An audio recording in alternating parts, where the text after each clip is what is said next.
It's been nice. The kids started school yesterday, so like actual physical school. They went back to like online schooling last Monday, but so it's been a shift for schedules, and so it's been a challenge getting everybody out of bed in the morning, even including myself. But you know, change is good. It's good that they get to see their friends again, that they get to see their teachers, and really appreciate that in-person learning that I know they've been missing and they've been craving. Especially my little guy, being autistic, he's really been craving that sense of structure. And when it's your mom trying to impose structure, nobody's having it. Just like when I'm teaching kids, everybody thinks, "Oh wow, you're amazing," but my own kids, they're like, "Yeah, whatever. You talk about this all the time." So that being said, I just wanted to start, of course, the same way I start every Tuesday, just by welcoming everybody into the circle today, because it's so important just to bring everybody in, to recognize that we're all in this together. You know, there's only one world. We don't get to pick and choose, you know, who's going to live and who's not. So I think it's really important that we understand that we're all in this together. So we have to work together for common goals, which are, you know, for the betterment of the world, for the betterment of our kids, for the betterment of our future generations, but also to honor and acknowledge the past that has gotten us here, and to fix those mistakes so we don't keep making them in the future. And so, just to welcome everyone in, I always like to start by acknowledging the land upon which we stand. I am here in Calgary, so I'm in Mohkinstsis, which is Treaty 7 territory. And I've been living here for, well, recently for like the last 13 years, but I kind of moved back and forth between Edmonton and Calgary, and did a brief stint in Arizona for a bit, and even like 3 months in Winnipeg, who knew. But Calgary's always had this sense of home for me. It's always been where I grow, where I heal, where I'm able to share, where I'm able to build community. There's something really special energetically about Calgary that I really appreciate. There's something, when we say Mohkinstsis, it means elbow. It's where the Bow River and the Elbow River come together. There's power when two rivers meet, because it's like two minds meeting. It's like two souls meeting. And it's that meeting of two aspects of our human nature. It's bringing everyone together, and so this is why it's so powerful here, and this is probably why I feel that community connection here.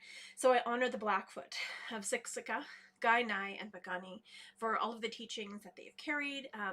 I honor their families. I honor all of the elders that are from those nations that I have learned from, all of the people that have become my friends from those nations. It's just such a gift to be able to learn many, many different teachings and many different ways of looking at the world, many different stories, because I think stories are really what brings us together. I also acknowledge the Tsutsuna. They're the closest to Calgary, but they have seen the ebbs and flows of the river. They watch as the rivers flow. They're known as the beaver people. And whenever I used to go pick medicines out there, I used to hang out by the beaver dam to pick sweetgrass. And there was just something really powerful. The beavers hold so much wisdom and so much knowledge, and those people hold so much wisdom and knowledge within their stories, within their songs, within their teachings and ceremonies.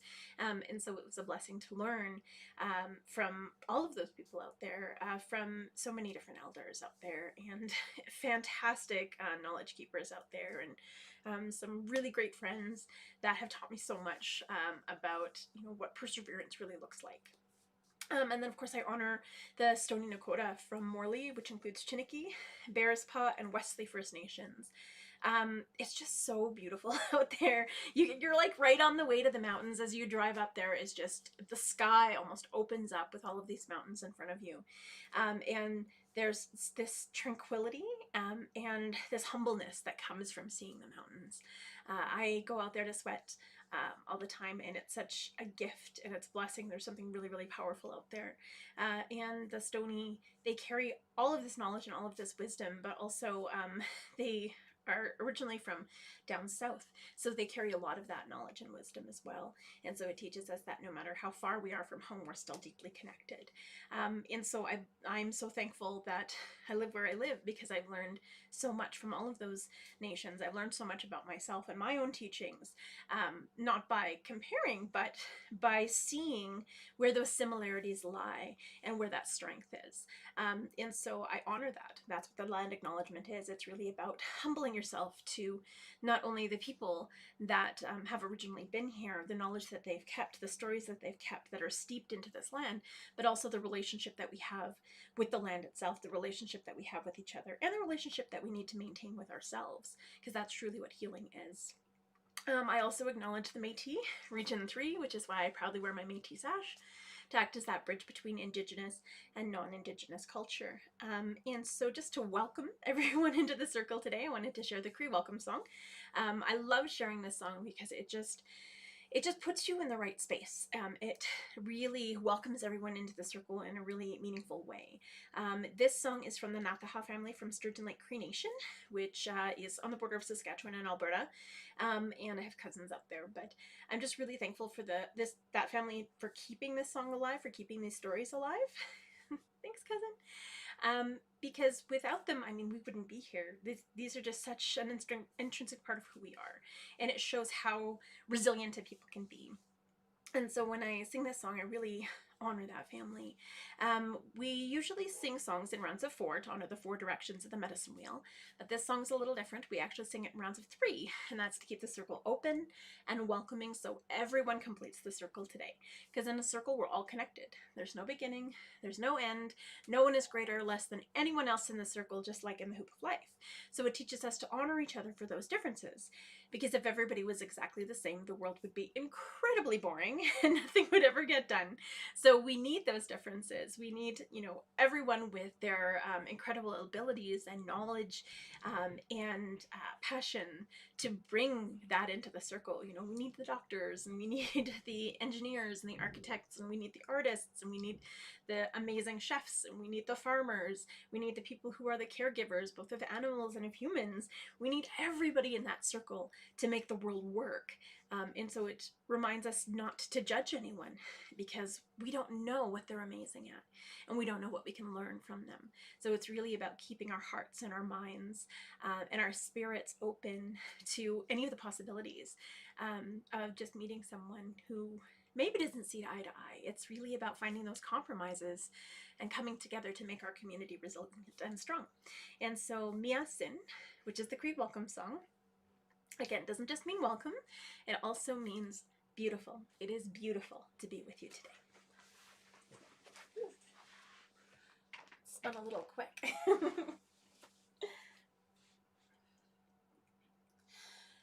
Miasin, miasin, asemina,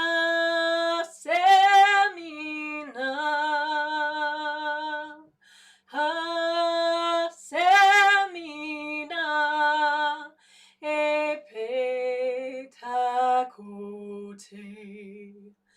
niwagomagan, hota, homa, kitaskino,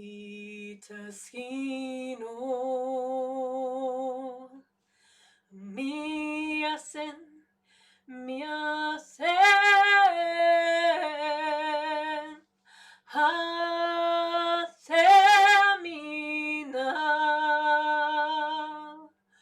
hasemina,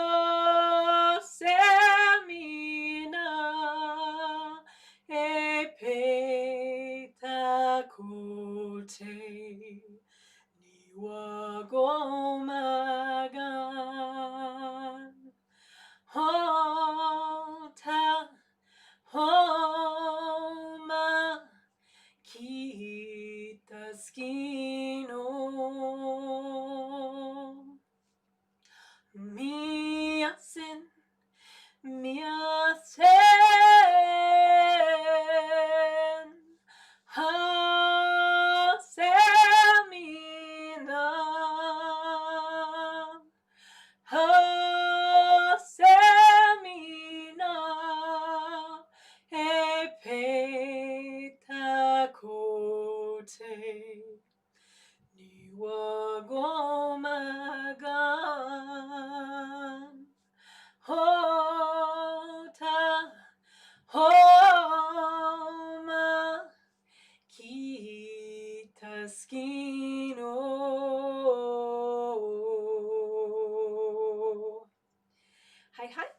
to the circle today, everybody. So I love to start with a smudge just because it really just cleans and calms and puts you into the right headspace. I did change my room around a little bit, and now my smudge is way more accessible, which is really awesome. But I just wanted to acknowledge the medicines that I do have, and I'm really, really thankful to some people who have gifted me a lot of medicines in recent days. My friend Tanya, who gifted me a whole bunch of cedar, which I'm very, very thankful for. My friend Rose, who gifted me a whole bunch of sage, which was awesome because I was almost out. And then this was actually gifted to me from my friend Helen, so I'm very thankful for this lovely. It's really thick. I've never seen a braid of thick sweetgrass this thick before. I'm going to have to count how many blades are in it. It smells wonderful. I'm hoping for it to get colder. I know that sounds really weird. I'm hoping for it to get colder so I can pick some more Kansasa because I'm almost out, and I actually used some today. So I've been trying to kick caffeine, well, at least cut down on caffeine, because I was drinking, 3 or 4 cups a day. And so I was just like, okay, well, I'm not going to drink coffee yesterday. And then I'm like, I'm not going to drink coffee today. But today I got hit with this really wicked caffeine headache, and I'm like, oh my goodness. So I just instead had a cup of tea with some Kansasa, some red willow bark in it, and it got rid of my headache, so I feel awesome.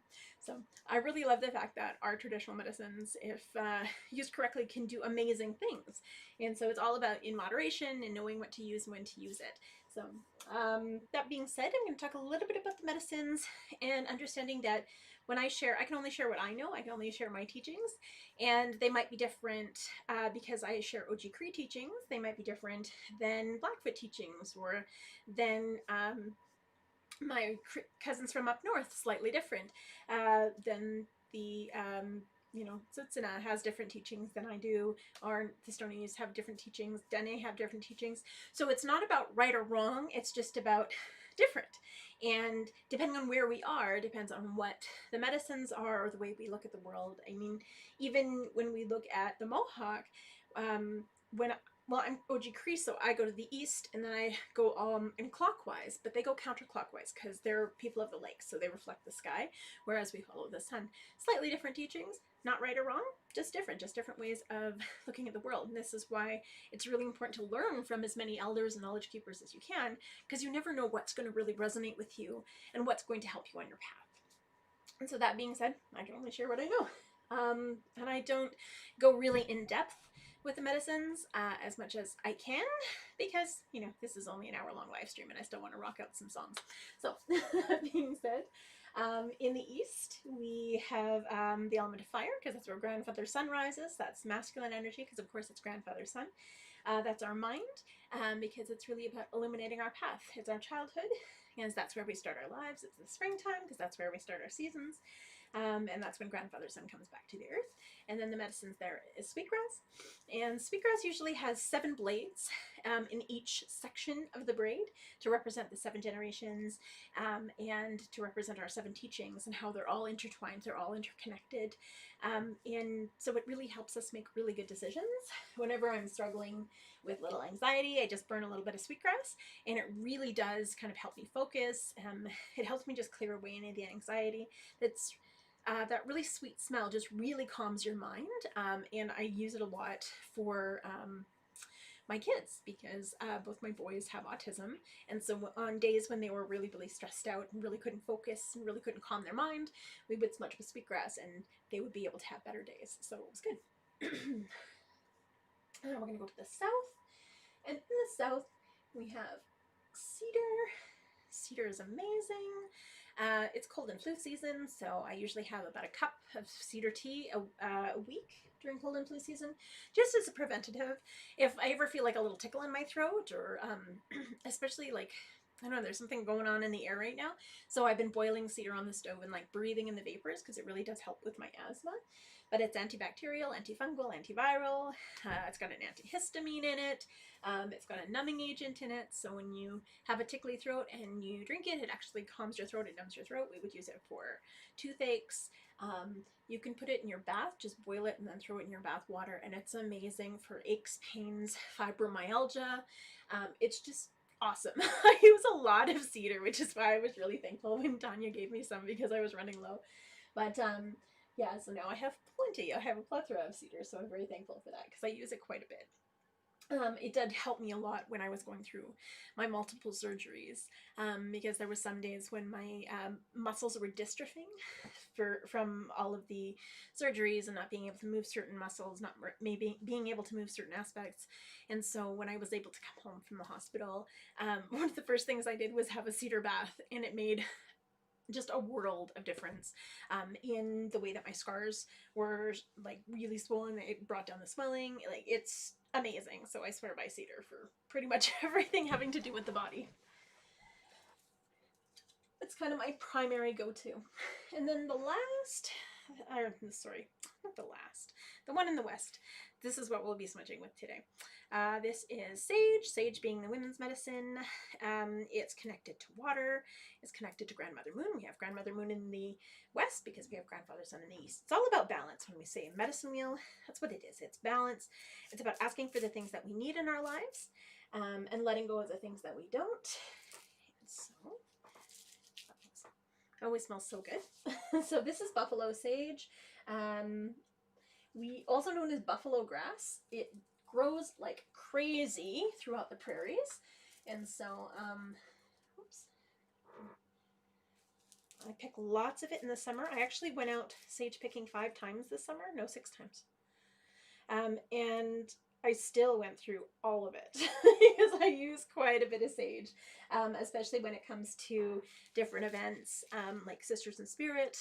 We burn it in buckets so that we smudge the event as much people as we go, as well as Book Aches, which was for Orange Shirt Day. That event, we burned a lot of sage at that event as well. So all of the sage that I had picked throughout the summer was gone by the end of those 2 events. So, but that's okay. That just means I have to pick more next summer. All right. There we go. So sage is it's the water medicine. So it teaches us that it's important to drink water. It's important to honor the water. It's important to honor our emotions because they're liquid. This is why whenever we get frustrated or sad, it comes out as tears, because it reminds us that our emotions are so incredibly powerful, they have to get out somehow. And so we need to be able to do that. We need to be able to let them go. Our tears are sacred. It's what reminds us of how deeply connected each and every one of us are, because we all need water to survive. And we all have those emotions that deeply connect us. And we're more similar in our emotions and connected through them than society would lead us to believe. And then the last medicine, we have 2 here. So this is tobacco. I have this one wrapped. I also have a little teeny tiny little pack here because it fell out of its wrapping. So that's tobacco. Tobacco is the spirit medicine. So it's a symbolic medicine. We use it to pray. We use it to give to people to say thank you from our spirit to their spirit. We gift it to an elder so that they can tap into something higher than us when they're saying a prayer. We gift it to knowledge keepers or elders, storytellers, drummers, singers, to thank them for keeping those songs and stories alive and for really honoring us with their spirit and their gifts. You can give it to anybody to say thank you for what they do in the community. And it's such a blessing and a gift because it is a spirit medicine, saying thank you from our spirit to their spirit for sharing their spirit and their abilities and their gifts. And we don't actually, unlike a lot of the medicines, we don't actually take it into our bodies because it's not meant for us. It's a spirit medicine. So it's about honoring that symbolism of the medicine, the symbolism of gifting, the symbolism of living in gratitude. When we gift it to the earth, before we pick any of our medicines, it actually helps those plants grow back faster. When we gift it after we've taken an animal's life, for example, if we're hunting, there's parts that we can leave behind and we can sprinkle it on, but because of the enzymes in it, it actually helps them break down faster and go into the earth faster, which is amazing. And so I love all of the scientific explanations and teachings behind the medicines because we're like, oh yeah, we've done that for thousands of years. Yeah, we know. This medicine, though, is the spirit medicine that we can take into our body. This is red willow, also known as dogwood, but that's like the genus name of it. But yeah, it's red willow. That's how we know it. That's how we recognize it. And it is an anti-inflammatory. It's same stuff in aspirin. So it's really good for headaches, aches and pains. I used to get migraines all the time. Once I discovered Kanzasa, anytime I feel a little bit of a migraine coming on, I have some in tea. I haven't had a migraine in over a decade. And like today, when I woke up and I had that wicked migraine, or well, that wicked headache from not having caffeine, I just had a little bit of this in tea, and it was amazing. It just went away, and I was like, all right, yeah, our medicines do work. So I'm very thankful for that. And even if we're not using all of the medicines, I always lay them out to honor them and respect them, and to ask for the help from those medicines that I need in my life. And I'm just going to take off my earrings. So before we smudge, we always take off any jewelry or anything metal that we're wearing, just because metal holds energy. The only thing that is kind of like an exception to the rule is if it's your wedding ring, it's part of you. Your glasses, you can take them off and smudge them because that's the way you see the world. If they're like fresh piercings, they're trying to be part of you, so don't take them off, so you can smudge those just so they heal faster. But like I said, these are just my teachings, whatever works for you. So it's not about right or wrong, it's just different. It's finding the things that work for you and using those in your whole life. Also, whoops, I only use matches when I light my medicines because they're natural. Well, ish. So if you are in a pinch and all you have is a lighter, try lighting the end of a stick and then lighting your switch, or your switch. Sorry, I heard my son talking about his game upstairs.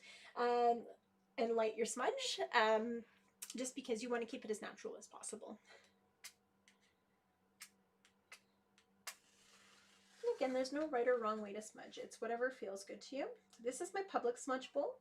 I have two different smudge bowls. I have a private, or actually I have three. I have a private, a ceremonial, and then a public one. A public one is so it's more for demonstrations. You're still praying, but it's not as intense as my personal or my ceremonial bowl. So the first thing I do is I clean my hands, get rid of anything that I'm carrying. And I bring it over my body 4 times to honor the 4 directions in my body. You'll notice I'm fanning it with my hand. Usually you can fan it with a hand or a feather or a fan if you have one. I don't have feathers anymore because I have cats and they just don't last in my house. I have to chase my cats down whenever they steal my sweetgrasses. Wow, they really love this stuff. Yeah, so you don't want to blow on it because your breath is your life and your life is precious. So you want to make sure that you honor that, you honor yourself, and you honor those medicines. Awesome. I'm going to smudge my mind so I can think clearly and learn from every person that crosses my path. So I can be open-minded, not rigid with my thinking, because you never know when you're going to learn something new. I smudge my ears so I can listen twice as much as I speak, so I can be open to hear all of the messages that Creator sends me. And I'm very thankful for my hearing this lifetime, so I can be astute. Smudge my eyes. I'm very thankful for my vision this lifetime, so I can see all of the beauty that surrounds me. See all of the love and the light. And so my vision is clear. I smudge my nose so I can smell danger and cookies, for that sense of awareness that we have as well. I'm going to smudge my mouth so I can speak only true and kind words that are helpful and benefit mankind. Always say, is it truthful, is it helpful, is it kind, is it respectful? If it's none of those things, don't say it, don't do it. I smudge my throat because I'm very thankful for my voice this lifetime. I continue to give voice to the voiceless by being an activist, but also when I sing, that's the way that I communicate with the world. It's the gift that Creator's gifted me. My Moshe, my great-grandfather, always used to say, you have a loud voice, don't be afraid to use it. So I do. Smudge my lungs so I breathe good, clean air to help me with my asthma through troubled times. I smudge my heart so I can remain kind and compassionate, show unconditional love and wisdom through my heart medicine, so I can take care of friends, family, those that I've just met, but also so I can show love and compassion to myself. Because if we don't love ourselves, it makes it really difficult to love anyone else. And we're also really hard on ourselves. I'm smudging my stomach, so all of the food that I eat this day will nourish my body. Smudge my womanhood, because I'm very thankful to be a woman and a mother in this time. As a two-spirit woman, I do walk that line between masculine and feminine energy, but I am gifted with my beautiful children. I'm going to smudge my shoulders, my back, so I can carry all of the responsibilities that Creator has gifted me with grace and humility. I smudge my arms and my hands, so I can do the good work that Creator's put me here to do. My hands a little extra because I'm very thankful to be an artist this lifetime. I smudge my legs so I can walk this red road in a good way, and it will carry me along it with strength and stability. And I smudge my feet so I stay grounded and connected to Mother Earth, treading lightly upon her and honoring her with every step. And then if there's anywhere else in your body you need a little extra love, so my hips have been quite sore lately just because of all the hip surgeries and whatnot. Some days are better than others, but today is a rough day, so I'm just going to smudge my hips. Smudge my neck, my shoulders, because they're a little stiff today. And then if there's anyone in your life that you want to send love and appreciation to, healing, whether it be physical healing, emotional, spiritual, or mental healing, just hold them in your heart and send them that love and appreciation. Even people you don't know, you can just send that love to them. And that healing and that clarity. And then when you're all done, in your language you say thank you. So it could be hi hi or magwitch or merci or xie or masicho or however you say thank you in your language. And then when you're all done, just put it on back. I tend to just let mine burn out on its own. Some people will actually physically put them out. I've attempted to put it out a few times and it doesn't work. So I'm just gonna let it burn out. Even those beautiful long sage sticks that some people have gifted me, whenever I've tried to put them out, they won't go out. So I just tend to just break off little pieces and let it burn, because if not, it's gonna be a long go. So I'm going to share. Oh, actually, I'm going to talk a little bit about this beautiful eagle drum. And so this drum I've actually used for sweats before because it is crazy thick. So this is made of buffalo, and it's got, I'm going to show how thick that hide is. It's crazy, crazy thick. And so Sam and I have teamed up again on this beautiful drum. And so he created this beautiful, beautiful eagle on it. And it's really interesting because in the background of the drum itself, it actually almost looks like an eagle. So you can't really see it until you kind of shine the light through it. It's really incredible, but it really captured the essence and spirit of this drum. And yeah, the last sweat that I brought this into, one of the rocks had split and it did sound like an eagle screeching, and it was incredible. So there's a lot of power in this drum. It's small, even though it's really heavy, it's quite small, but that's going to be the next one that we're going to be auctioning off so that we can raise a little bit more money, so that we can pay elders for the Valentine's Day Memorial March, because we have a little bit more fundraising to go, and we're still trying to figure out what's going to be happening, if it's going to be an online event, if it was only going to be a march, if we're going to be allowed to gather indoors. Stay tuned. I'm going to figure that out, and I'm going to announce it as it comes. But this is just such a gorgeous drum. I'm just always amazed whenever Sam does his incredible work, and I'm really, really thankful and humbled that he has gifted one of my drums another voice, another picture.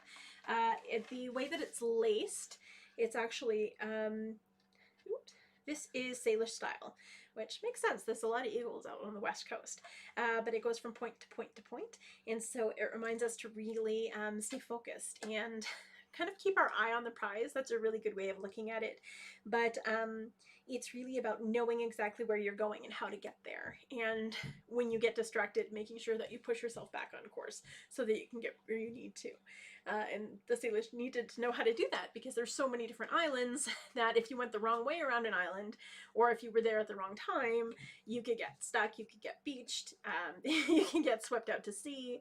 So you needed to know where you were going. And so this style really teaches us that perseverance, persistence, but also setting those goals and sticking to them. I have a Salish drum that I use a lot. That's a moose, but it reminds me not to procrastinate. So I'm gonna start busting that out again. So that's that beautiful eagle drum. I'll talk a little bit more about it next week.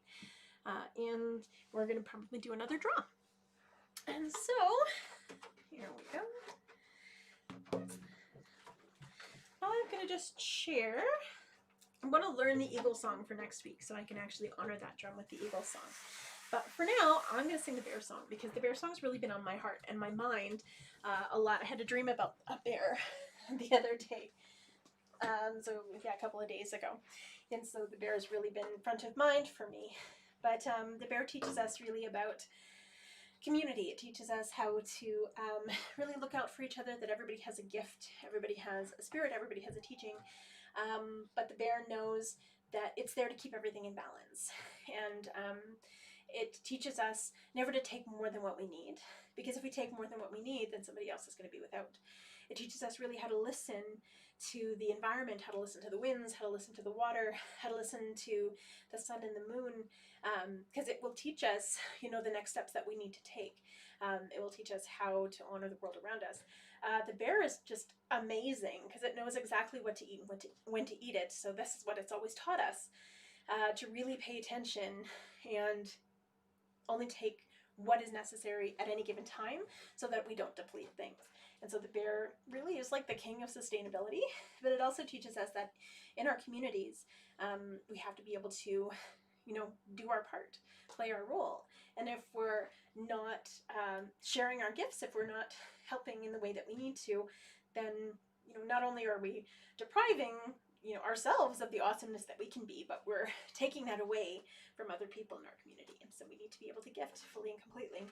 It also teaches us timing, because the bear always knows when to go to sleep and when to wake up. That's what hibernation's all about. And so it teaches us to really pick our moments. And so this is the Anishinaabe Bear Song.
are getting, well, we're about almost a month away from the Valentine's Day Memorial March. I like to share a lot of women's songs during this time so that we can learn them.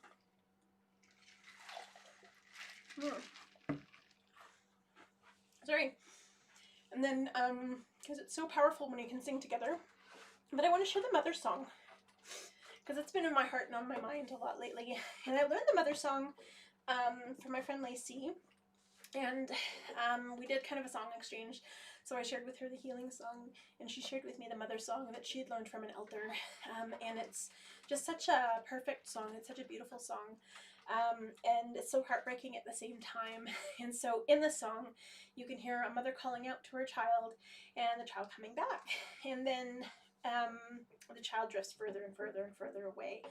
And it really drives home just kind of what has happened a lot within our communities where our children have been taken from us, whether it be through the residential school, through the 60s scoop, through residential school 2.0, which is the foster care system and social system. But when our children are taken away from us, it takes away our ability to parent. It also takes their ability away to learn how to parent. And that really happened in our family, because my Kokum is a residential school survivor, my grandmother. But because she was in residential school for so long, she didn't learn how to become a parent. She only learned hurt and pain and trauma and sadness and abuse. And so that's all she was equipped with when she had kids. And even though she moved off reserve because she didn't want her kids going to residential school, that legacy still followed her. It was still within her. And so that's all she knew. And so she passed that legacy down to my mom. That's what intergenerational trauma is. And so in turn, that's all my mom learned, is she didn't learn unconditional love. All she learned was shame and hurt and abuse and trauma and that sadness that was pushed onto her. And so when she tried to raise me, it was the same thing.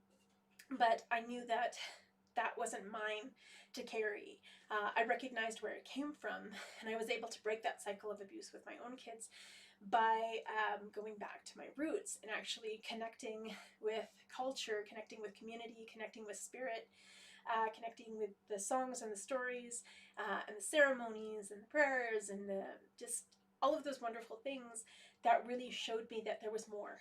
There was more than that trauma that I was carrying. And we have a choice. We don't have a choice of what happens to us, but we have a choice of how we react to it. And this song really encompasses that hope that we have for our future generations, and that ability that we have to really leave them with as much love and help them to create those pockets of healing, so all of our future generations won't experience what our past had. So this is the Mother Song. It's that mother calling out, and that child calling back, but then drifting further and further and further away until hopefully coming home.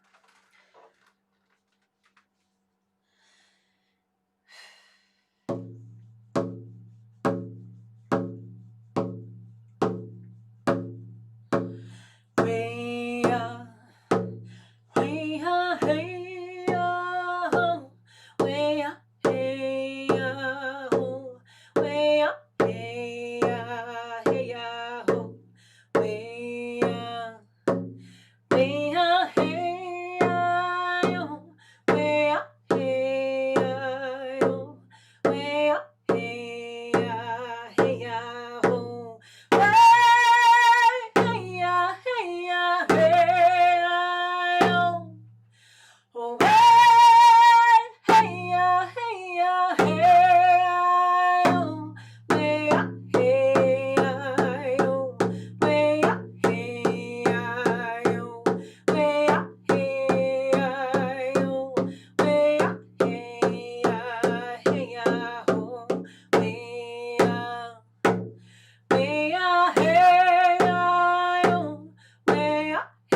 Awesome.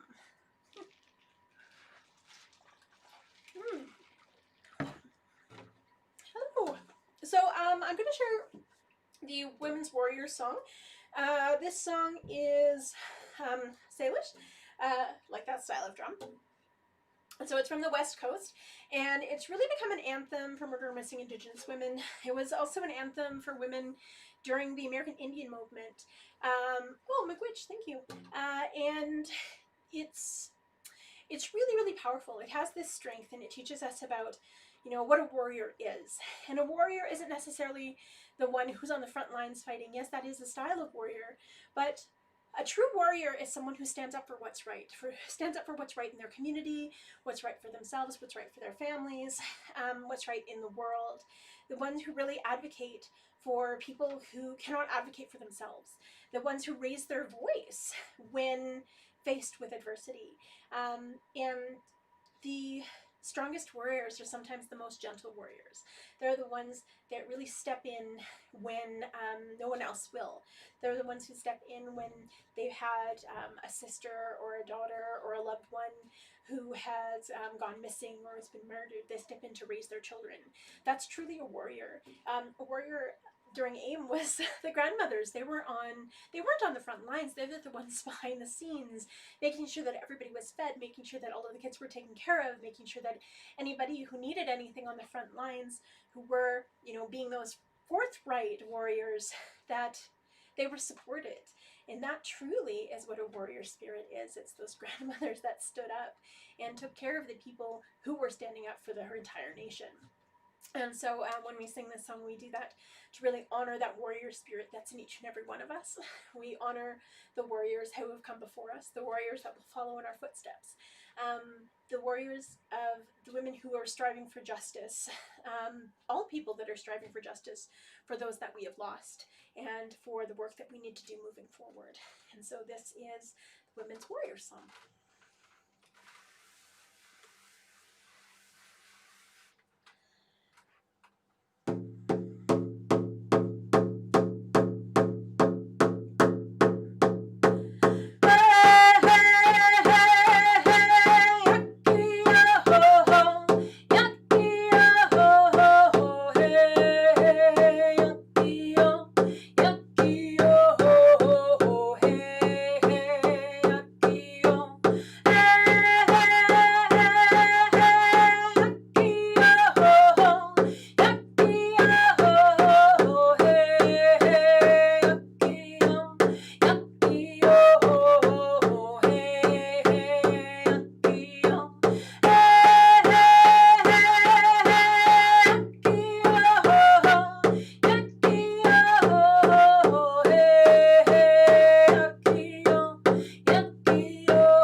different voice.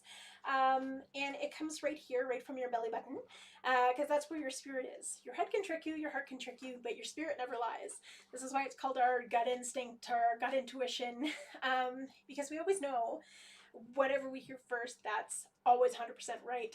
And it said that that's our internal Thunderbird. That's our Thunderbird telling us, like, don't do that, or yeah, that person's legit. And it's amazing how whenever we ignore our intuition, that's when we get into trouble. But that's also where our voice comes from. So when we're trying to find our voice, it's really about taking a deep breath and connecting with our spirit, because that's where we're connected before we come into this world. And so this is why we still have that mark. It's like that mark of spirit, where that's how our spirit communicates through us and from us. And so taking that deep breath and letting it out, and recognizing that sometimes it'll get stuck. It gets stuck in different places of our body or our being, or it especially gets stuck in our mind or in our heart or in a lot of the trauma that we carry. But when we can really connect to our voice and let it out, amazing things happen. It connects you to who you are, that deeper part of who you are, that deeper part of your spirit. It really lets go of anything that you're carrying, and it just frees you of that stuff. And it recognizes that, you know, you have value, you are strong, you're beautiful, and your voice matters. And the first person who needs to know that is you. And so this is why it's important to deeply connect to your belly button. And so that being said, I'm actually going to share the Voices song, or the shout out song. This song was shared to me from Carrie Moore, who's a wonderful, wonderful elder here in Mohkinstsis. She's OG Cree as well, so of course we have a lot in common, but a lot of the teachings that she's shared are ones that I've known for a long time, so it was amazing how things that I'd carried and almost were like asleep, she brought back to life. And so I was really, really thankful. I've had a few elders that have been like that on my path. And I think as we connect to more and more elders and knowledge keepers, when we're on the right path, that will continue to happen. Actually, when we're on the right path, we tend to bump into the same people over and over and over again. And so with this song, this was her grandmother's song. And when we sing it, it's really about discovering our voice. So the story behind the song, because always I love stories, is a long, long, long time ago in, we call them our tribal days, but you know, in days before colonization, women would traditionally go berry picking, and they would take all of the kids with them. They would take any the elders with them that were too old to go hunting. They would go berry picking with the women in the community. Not all women had to go berry picking. You know, if you wanted to go hunting, you would go hunting. Two-spirit people, they had to learn both. They had to learn how to hunt, and they also had to learn the teachings about berry picking, because they had to fill in those gaps as was needed. This is why it was a blessing to have a two-spirit person in your nation, because they fit into any of those rules and many of those rules to make sure that nothing got left behind. And so the grandmother's job, well, all of the grandmothers were pretty much in charge. I don't know about you, but my cookum, she's sometimes pretty terrifying, and nobody argues with that woman. So, but the grandmothers, we say matriarchal society, but it wasn't in the way that a patriarchal society is structured, where the men are in charge and it's a top-down thing. But with matriarchy, it's the women are in charge to make sure that everybody's voice is heard and everybody is included in the circle. And so the grandmothers, that was their job, to make sure that everybody was taken care of, nobody got left behind, everyone's voice was important and heard and mattered. And so these are the teachings that they always brought with them when they stepped into any circle, when they shared any teachings. And so during berry picking, all the grandmothers would say, okay, today is the day for berry picking, because they would know the best days to berry pick. And even now, I still remember berry picking with my cookum. When we were little, we would go Saskatoon berry picking on our reserve. And when we would finally get them home and wash them all off, and we would have fresh cream and sugar on top, and it was like the best, most amazing thing ever. Oh my gosh. Or like honey. Oh my God, it's so good. But I diverge. So the grandmothers would take everybody berry picking. So they would take all of the kids with them. They would take all of the women, any of the two-spirit people, any of the elders who couldn't go, of course, hunting with the men. They would come along as well. And the elders, their role was to share stories with the little guys. And so as the little guys were listening to all of these wonderful stories, they were usually eating more berries than they were picking, and they generally be sticky. And that hasn't changed to this day. Kids under the age of 5 are generally sticky and love listening to stories. The grandmothers would sit at the biggest bush, watching over everyone, making sure they were pointing people in the right direction. But for the most part, they would be watching the babies. And if anybody knows how babies explore the world, they shove everything in their mouth. And so the grandmothers, the majority of their job would be like, spit out that dirt, don't eat that pine cone, or don't chew on that leaf, or take that bug out of your mouth, or don't chew on that rock, or spit out that pine cone, or put the squirrel down. Squirrels don't belong in your mouth. How did you even get that? But because babies haven't changed in thousands of years. And then, of course, the older kids, they would be running around, climbing trees, skipping stones, playing tag, shooting bow and arrows to practice, hopefully not at each other because that's super unsafe, but, having fun, doing the things that kids love to do today, playing so they could learn about the world around them, because that's what play is. It's essential for learning. And then, of course, the teenage girls would be off, not really picking as many berries as they should be because they'd be too busy talking about their crushes. Like, oh my gosh, did you see that guy's moccasins? He is like so super cute. Aw. Yeah, that hasn't changed in thousands of years. And then, of course, the grandmas and the moms and the aunties would be the ones picking all of the berry for the nation for the year, because in thousands of years, not a lot has changed, and women have to get things done. And so the one thing is the boys, once they turned 12, they were considered on their path to becoming a man. So they would go hunting with the men at that point. But before that, they would be raised with the women, so they would understand the strength and the power and how the women made sure that they were connecting everyone in the community and just how much, how important they were. And it wasn't really about who was, more dominant. There wasn't a hierarchy. It was, this is the way that it worked. And the boys understood that. The boys learned that. They respected and honored all of the women in their nation as their family. And I think we've lost that, but we're slowly coming back to it. So I'm very thankful for that. And so as everybody would kind of get scattered and it was time to go, the grandmothers would call out. But they wouldn't say, yo, where you at? Because that would be ridiculous and not relevant to the era. But they would call out using their voice. And this voice was unique. Every person has a unique voice. Very much like if somebody is behind you and talking, you know exactly who that person is because you recognize that voice. If you're kin with them, if you're, friends with them, or you know them really, really well, it's the same thing. And so your grandmother would call out. So I would hear, and I'd be like, oh, that's my cook I'm calling. I should probably call back. So I would call, and she'd be like, okay, well, there's Chantal. I know she's over there. And then I would hear other voices. So I would hear, all right, there's my cousin Megan. I know she's over there. And then I would hear, all right, there's my sister from another mother, Yvonne. I know she's over there. There's my Auntie Georgie. I know she's over there. And so as you would hear these voices, you would know where everybody was and that it was time to come home. And so this was really, really important because in times of war, or in times where something wasn't safe, you would have a safe camp. But you wouldn't just walk in and be like, hey, is everybody okay? Because you didn't know. You didn't know if it was safe. You didn't know if your camp was compromised. You didn't know if you were being followed. And so you would wait. You would wait until silence fell and until darkness fell. And then you would call out. And I would listen. And I would hear, all right, there's my son Lyndon. I know he's over there. And then I would hear, all right, there's my friend Tristan. I know she's over there.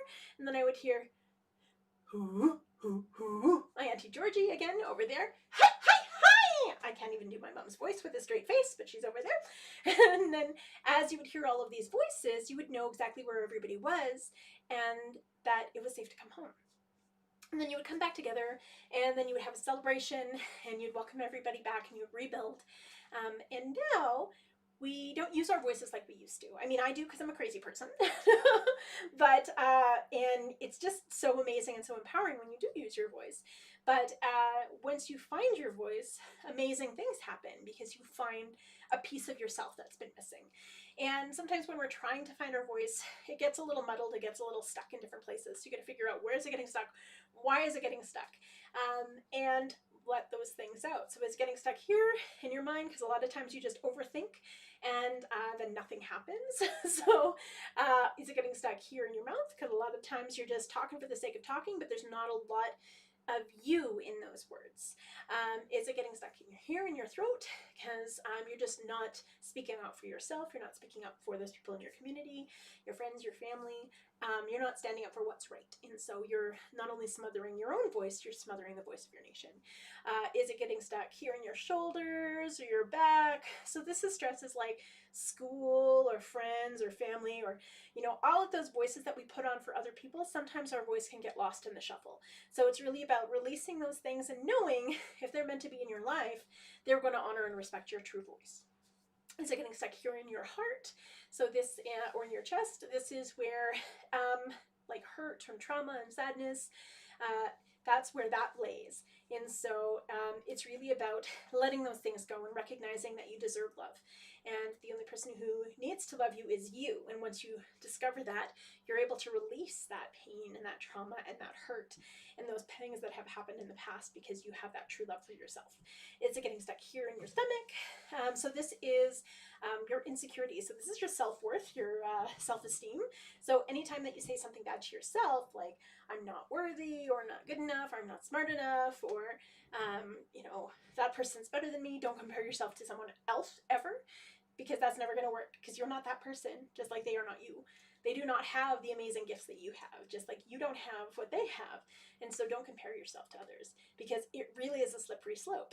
But whenever we say something negative to ourselves, it holds our voice down, it pushes our voice down. And so it's just recognizing that you're amazing. You're the best you that you can be. So just rock that. And then amazing things happen. Or is it getting stuck in your belly button because you're simply not breathing deep enough and connecting to your spirit so you can let those voices out. And so when you finally do find that voice and you let it out, well, a couple of things might happen. You might laugh hysterically because you can't believe that sound came out of you. You might cry because that's the first time that you've heard your genuine voice in years or ever. And it brings up a lot of memories, a lot of pain, a lot of trauma, and it lets it all go. But no matter what, you're going to want to do it all the time.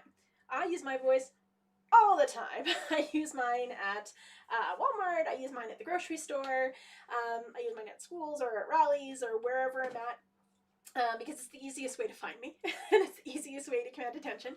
And so if I've lost my kids and it's time to go and I'm at, you know, let's say Walmart, I'll call out and then I'll hear, all right, this is my son Lyndon, usually in the electronics department. Then I'll hear, Mom, could you just not? You're embarrassing me. All right, there's my son Cloud, usually in the deli. And then I'll hear behind me, oh my God, why did you do that? And that's usually the twins behind me, just mortified that I did something so loud. And but I find them every time. So no matter what, occasionally I'll hear, hey, you were at my school, which is awesome. But no matter what, it always feels good, and it's the best way to connect with people around you. And so even now, when I let out my voice, even in the middle of the street, sometimes people will be like, hey, I know that lady. She's crazy. So the song is a call and response. So it's the grandmother calling out and you're calling back. So the grandmother would call out, way-ya, hey-ya, way-ya, way-ya, hey-ya. Way-ya, hey-ya, way-ya, way-ya, hey-ya. Way-ya, hey-ya, way-ya, way-ya, hey-ya. Way-ya, hey-ya, way-ya, way-ya, hey-ya. Way-ya, hey-ya, way-ya, way-ya, hey-ya. Way-ya, hey-ya, way-ya, way-ya, hey-ya. Way-ya, hey-ya, way-ya, way-ya, hey-ya. Way-ya, hey-ya, way-ya, way-ya, hey-ya. Awesome.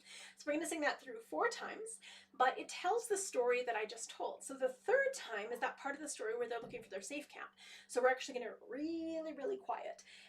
And then that 4th round is when we found everybody. So we're going to let out our voices. We're going to sing really loud. And then at the end of the song, there'll be a fast drum beat. This is like a prayer beat or an honor beat. And that's when we're going to take a deep breath into our belly button and we're going to let out our voice. And you're going to scare your neighbors and it's going to be amazing. So and this is the berry picking song.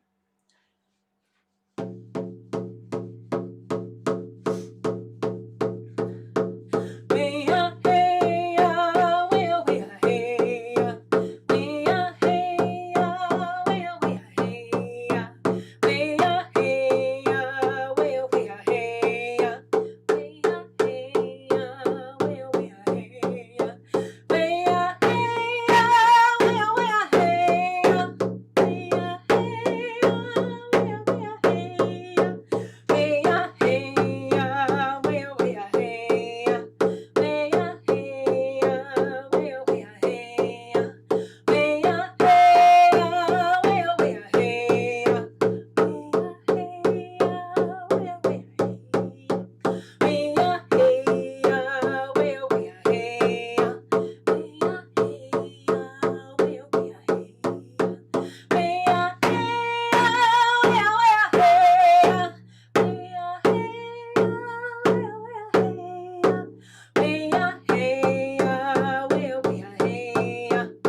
everybody, Chimagwitch. Thank you for joining me this Tuesday. I went a little over, but I think sometimes it's worth it. I never know what I'm going to share, just because I think it's important to just like let spirit kind of go through you and channel whatever is meant to be shared will be shared. But thank you all so much for joining me this fabulous Tuesday.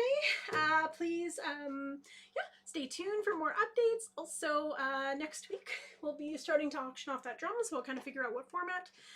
Or sorry, draffle, because we don't want to mess with AGLC, so it can't be a raffle and it can't be a draw, so it is a draffle for the drum, so that we can raise money for the most wonderful of events, the Valentine's Day Memorial March that we do every year. So hi, thank you so much. Thank you, Blue Daisy. I see all your wonderful comments. I really appreciate it.